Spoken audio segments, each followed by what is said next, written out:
ನಮಸ್ಕಾರ ವೀಕ್ಷಕರೇ, ಶ್ರೀಗರಿ ವಾರ್ತೆಗರಿಗೆ ಸ್ವಾಗತ. ನಾನು ನಿಮ್ಮ ಗ್ರಹೇಶ್ವರ ಗಾರ್ಡಿಗೇಂದ್ರ. ಮಾರ್ಚ್ 7, 2025 ಮೈಸೂರು ಆಕಾಶವಾಣಿ 90 ನುಡಿನಾದ ಸಂಗಮ ಕಾರ್ಯಕ್ರಮದಲ್ಲಿ ಸಂಗೀತ, ಜಾನಪದ, ಕೃಷಿ, ವೈದ್ಯಕೀಯ ಹಾಗೂ ವಿವಿಧ ಕ್ಷೇತ್ರದ ಸಾಧಕರನ್ನು ಸನ್ಮಾನಿಸಲಾಯಿತು.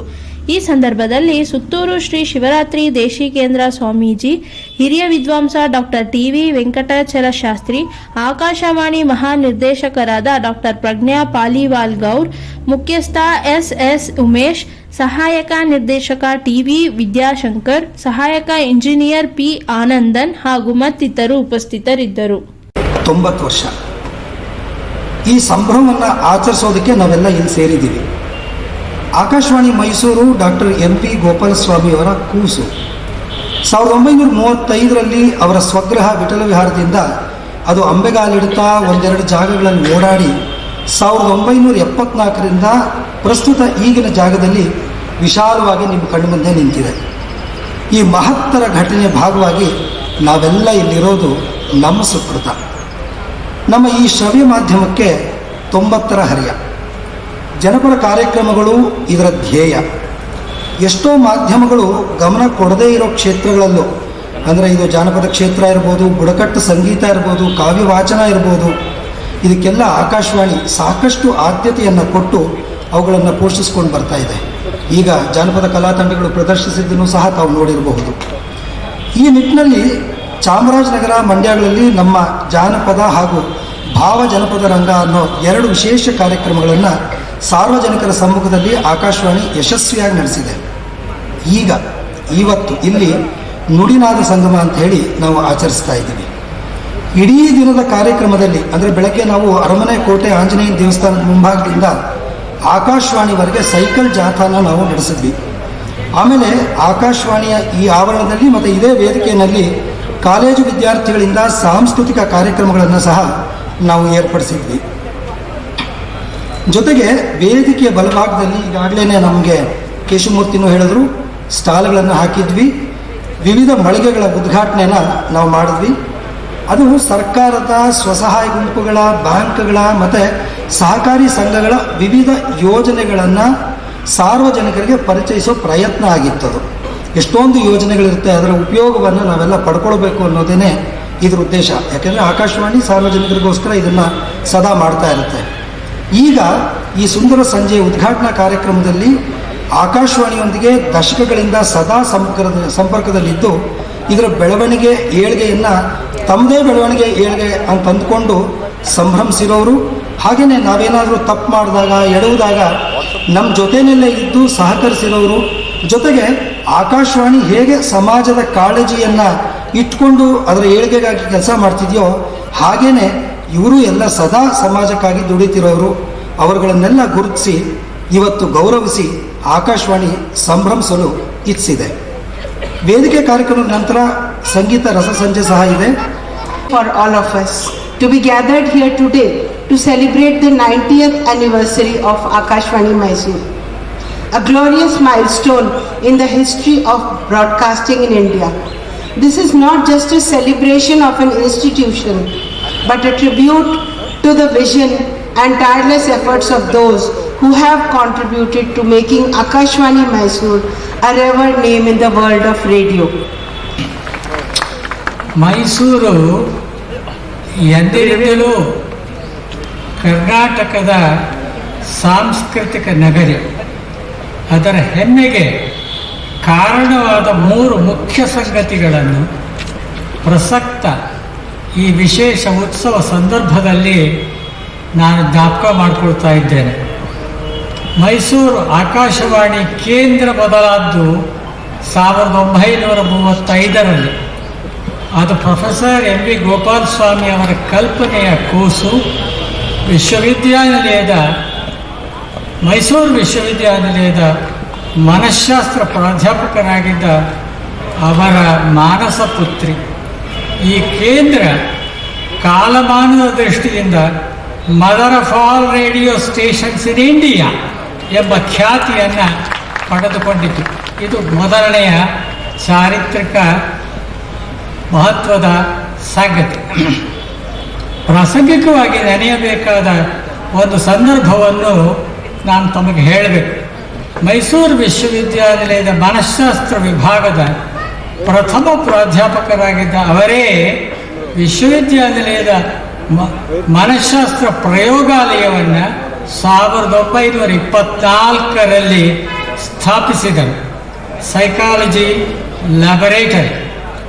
ಅದಕ್ಕೆ ಈಗ ಶತಮಾನೋತ್ಸವ. ಅದರ ಆಚರಣೆ ಅಂತಾರಾಷ್ಟ್ರೀಯ ಸಮಾವೇಶದೊಂದಿಗೆ ಮಹಾರಾಜಾಸ್ ಕಾಲೇಜಿನ ಬೆಳೆದ ಒಂದು ಆವರಣವಾದ ಮಾನಸ ಗಂಗೋತ್ರಿಯಲ್ಲಿ ಜರುಗ್ತಾ ಇದೆ. ಈ ಸಂದರ್ಭದಲ್ಲಿ ಅದು ನೆನಪು ಮಾಡಿಕೊಳ್ತಾ ಇದ್ದೇನೆ. ಮೈಸೂರು ವಿಶ್ವವಿದ್ಯಾನಿಲಯದ ಮೇಧಾವಿ ಅಧ್ಯಾಪಕರು, ಪಂಡಿತರು ಪರಸ್ಪರವಾಗಿ ಚರ್ಚಿಸಿ, ಈ ಚರ್ಚೆಯಲ್ಲಿ ನಾ ಕಸ್ತೂರಿಯವರಿದ್ದರು, ರಾಳಪಲ್ಲಿ ಅನಂತಕೃಷ್ಣ ಶರ್ಮರಿದ್ದರು, ಇನ್ನೂ ಕೆಲವರು ವಿದ್ವಾಂಸರು, ಮೇಧಾವಿಗಳು, ವಿಶ್ವವಿದ್ಯಾನಿಲಯದ ಪ್ರಾಧ್ಯಾಪಕರಿದ್ದರು. ಅವರ ನಡುವೆ ಚರ್ಚಿಸಿ ಅಖಂಡ ಭಾರತದ ವ್ಯಾಪ್ತಿಯಲ್ಲಿ ಅದನ್ನು ಒಂದು ಅಧಿಕೃತವಾದ ಹೆಸರಿನಿಂದ ಕರೀತಾ ಇದೆಯಲ್ಲ ಆಕಾಶವಾಣಿ ಅಂತೇಳಿ, ಆ ಹೆಸರಿನ ಸೂಚನೆ ಆ ವಿದ್ವಾಂಸರ, ಆ ಪ್ರಾಧ್ಯಾಪಕರ, ಆ ಮೇಧಾವಿಗಳ ಗೋಷ್ಠಿಯಲ್ಲಿ ಅದು ಸಂಪನ್ನಗೊಂಡಿತು. ಅದನ್ನು ಅಧಿಕೃತವಾಗಿ ಗೋಪಾಲ ಸ್ವಾಮಿಯವರು ಆ ಕೇಂದ್ರಕ್ಕೆ ಹೆಸರನ್ನು ಕೊಟ್ಟರು. ಇದು 2ನೇ ಚಾರಿತ್ರಿಕ ಮಹತ್ವ ಸಂಗತಿ. ಈಗ ಅಖಿಲ ಭಾರತ ವ್ಯಾಪ್ತಿಯಲ್ಲಿ ಆಲ್ ಇಂಡಿಯಾ ರೇಡಿಯೋ ಅನ್ನೋದು ಆಕಾಶವಾಣಿ ಅಂತಾಗಿದೆಯಲ್ಲ, ಇದೊಂದು ಅಸಾಮಾನ್ಯವಾದ ಚಾರಿತ್ರಿಕ ಘಟನೆ. 3ನೇದೊಂದು ಸ್ವಾರಸ್ಯ ಇದೆ. ಮೈಸೂರು ಸಂಸ್ಕೃತ ದಿನಪತ್ರಿಕೆಯ ಸಂಪಾದಕರು, ಸಂಸ್ಥಾಪಕರು, ಸುಧರ್ಮ ಪತ್ರಿಕೆಯ ಸಂಪಾದಕರು, ಸ್ಥಾಪಕರು ಆದಂಥ ವರದರಾಜ ಅಯ್ಯಂಗಾರ್ಯರು ಇದಕ್ಕೆ ನಿಮಿತ್ತ ಕಾರಣರಾದರು. ಅವರು ಇಲ್ಲಿಯೇ ನೆಲೆಸಿದ್ದ, ಒಂದು ಕಾಲಕ್ಕೆ ಭೌತಶಾಸ್ತ್ರದ BSc ಆನರ್ಸ್ ಪಾಸ್ ಮಾಡಿ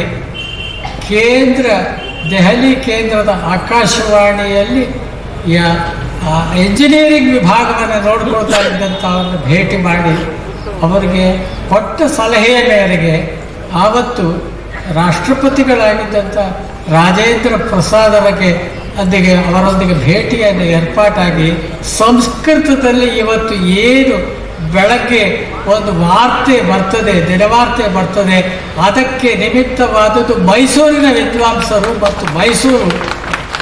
ಈ 3 ಮಹತ್ವದ ಕೊಡುಗೆಗಳನ್ನು ಖಂಡಿತವಾಗಿ ಚರಿತ್ರೆಯಲ್ಲಿ, ಆಕಾಶವಾಣಿಯ ಚರಿತ್ರೆಯಲ್ಲಿ ದಾಖಲಾಗ್ತಾ ಇರ್ತದೆ.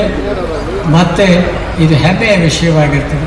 ಮೈಸೂರು ಆಕಾಶವಾಣಿ ಒಬ್ಬ ಶ್ರೋತೃವಾಗಿ ನನ್ನ ಅನುಭವ ಮೊದಲಾದ 75 ವರ್ಷಗಳ ಹಿಂದೆ ಮೈಸೂರು ಪುರಭವನದ ಮುಂದಣ ವಿಶಾಲವಾದ ಬಯಲಿನಲ್ಲಿ ಕುಳಿತು ವಾರ್ತೆ, ಭಾಷಣ, ರಾಷ್ಟ್ರೀಯ ಸಂಗೀತ ಕಾರ್ಯಕ್ರಮಗಳು ಈ ಮೊದಲಾದವನ್ನು ನಾನು ನನ್ನಂತಹ ಅನೇಕ ಆಸಕ್ತರು ಕಾರ್ಯಕ್ರಮಗಳನ್ನು ಕೇಳುತ್ತಿದ್ದೆವು.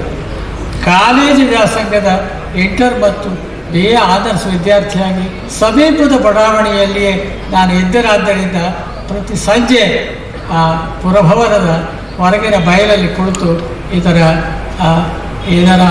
ಅನುಭವವನ್ನು, ಇದರ ಪರಿಚಯವನ್ನು ನಾನು ಮಾಡಿಕೊಳ್ತಾ ಇದ್ದೆ. ಬಳಿಕ ವೃತ್ತಿ ಜೀವನದಲ್ಲಿ ಮೈಸೂರು ಆಕಾಶವಾಣಿಯ ನಾನಾ ಪ್ರಸಾರ ಕಾರ್ಯಕ್ರಮಗಳನ್ನು ನಾನು ಭಾಗವಹಿಸಿದ್ದೇನೆ. ಅದು ಚಿಂತನ ಇರ್ಬೋದು, ಭಾಷಣ ಇರ್ಬೋದು, ಸಂದರ್ಶನ ಇರ್ಬೋದು, ಪಥ ಸಂಸ್ಕೃತಿಯ ಕಾರ್ಯಕ್ರಮಗಳಿರ್ಬೋದು. ಆಕಾಶವಾಣಿಯ ಪ್ರಸಾರ ಕಾರ್ಯಕ್ರಮಗಳ ಪ್ರಯೋಗ ವೈವಿಧ್ಯವೇನು, ದರ್ಜೆ, ಶಿಸ್ತು ಯಾವ ರೀತಿಯವು, ವಿವಿಧ ಸ್ತರದ ಶ್ರೋತೃಗಳನ್ನು ಅವು ಹೇಗೆ ರಂಜಿಸುತ್ತಿದ್ದವು, ಇವೆಲ್ಲ ಈ ಕೇಂದ್ರದ ಒಂದು ರಮ್ಯಾದ್ಭುತ ಇತಿಹಾಸ ಕಥನ. 1950ರಿಂದ ಮೊದಲುಗೊಂಡು ಹಲವು ಸ್ಮರಣ ಸಂಚಿಕೆಗಳಲ್ಲಿ, ಉತ್ಸವದ ವಿಶೇಷಾಂಕಗಳಲ್ಲಿ ಇವುಗಳ ದಾಖಲೆ ಸ್ವಲ್ಪ ಮಟ್ಟಿಗೆ ದೊರೆಯುತ್ತದೆ. 1950, 55, 97, 2005, 2010ರ ಸೊಗಸಾದ ಉತ್ಸವ ಸಂಚಿಕೆಗಳಲ್ಲಿ ಇದರ ವಿಸ್ತಾರವಾದ ಅನುಭವ ಕಥನಗಳನ್ನು ತಾವು ವಿದ್ವಾಂಸರ ಅನುಭವ ವಿಶೇಷಗಳನ್ನು ಅಲ್ಲಿ ಗುರುತಿಸಬಹುದಾಗಿದೆ. ಮತ್ತೆ ಮುಂದಿನ ವಾರ್ತೆಗರಿಯಲ್ಲಿ ಭೇಟಿಯಾಗೋಣ. ಶ್ರೀಗರಿ, ನಿಮ್ಮ ಮನದಾಳದ ಗರಿ. ನಮಸ್ಕಾರ. ಶ್ರೀಗರಿ, ನಿಮ್ಮ ಮನದಾಳದ ಗರಿ. ಶ್ರೀಗರಿ, ನಿಮ್ಮ ಭಾವನೆಗಳ ಗರಿ.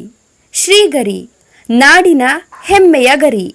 ಮನೆ ಮನಗಳ ಗರಿದು ಶ್ರೀಗರಿ, ತನು ಮನ ಧನಗಳ ಗರಿದು ಶ್ರೀಗರಿ, ವಿಶ್ವದ ದೇಶದ ನಾಡಿನ ಗರಿದು ಶ್ರೀಗರಿ. ಶ್ರೀಗರಿ ಶ್ರೀಗರಿ ಶ್ರೀಗರಿ ಶ್ರೀಗರಿ ಶ್ರೀಗರಿ, ನಿಮ್ಮ ಮನದಾಳದ ಗರಿ.